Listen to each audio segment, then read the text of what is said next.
तुम्हारा मन पढ़ाई में नहीं लग रहा, अगर तुम्हें लग रहा है कि तुम सबसे पीछे रह गए हो, अगर तुम्हें लगता है कि अब कुछ नहीं हो सकता, तो ये वीडियो तुम्हारे लिए है। क्योंकि आज मैं तुम्हें कोई मोटिवेशन नहीं दूंगा, आज मैं तुम्हें तुम्हारी ही कहानी सुनाऊंगा। टूटता हुआ स्टूडेंट वो रोज सुबह उठता था, अलार्म बजता था और वो उसे बंद कर देता था, क्योंकि उसे पता था उठकर भी क्या ही कर लेगा। किताबें सामने होती थी लेकिन आंखें शब्द नहीं पढ़ पाती थी। क्लास में बैठा होता था लेकिन दिमाग कहीं और भटका रहता था। सब आगे निकल गए और मैं वहीं का वहीं रह गया। रिजल्ट आया था, नाम ढूंढता रहा लिस्ट में, लेकिन नाम नहीं मिला। और उसी दिन उसने खुद से कहा था, शायद पढ़ाई मेरे बस की बात नहीं। घर में कोई कुछ नहीं कहता था और यही सबसे ज्यादा चुभता था। माँ बस इतना पूछती थी, खाना खा लिया? पिता चुपचाप अखबार पढ़ते थे, लेकिन उनकी खामोशी सवाल करती थी। रात को मोबाइल चलाते चलाते वो खुद से पूछता था, क्या मैं सच में इतना बेकार हूँ? क्या मुझसे कुछ नहीं होगा? और यहीं से सबसे खतरनाक चीज शुरू होती है, खुद पर शक, सवाल और जिद। एक दिन उसने किताब बंद की और खुद से एक सवाल पूछा, अगर मैं हार मान लूं तो क्या मेरी जिंदगी यहीं खत्म हो जाएगी?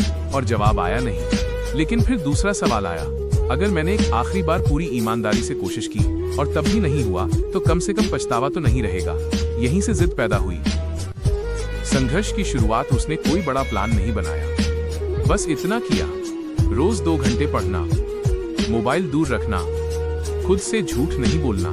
पहले दिन मन नहीं लगा, दूसरे दिन भी नहीं, तीसरे दिन भी नहीं, लेकिन चौथे दिन उसने एक चीज नोटिस की, मैं भाग नहीं रहा हूँ। धीरे धीरे 2 घंटे 3 घंटे बने, समझ आने लगा, डर कम होने लगा। वो टॉपर नहीं बना, लेकिन लड़ाकू बन गया। खुद से वादा। एक रात उसने आईने में खुद को देखा और कहा, मैं हार सकता हूँ लेकिन बिना लड़े नहीं। अगर दुनिया मुझे नकार दे तो कोई बात नहीं, लेकिन मैं खुद को नहीं नकारूंगा। उस दिन उसने रिजल्ट की नहीं, खुद की इज्जत की पढ़ाई शुरू की।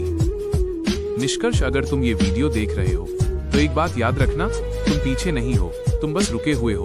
और रुकना खत्म होना नहीं होता। एक दिन पढ़ने से कुछ नहीं बदलता, लेकिन रोज पढ़ने से जिंदगी बदल जाती है।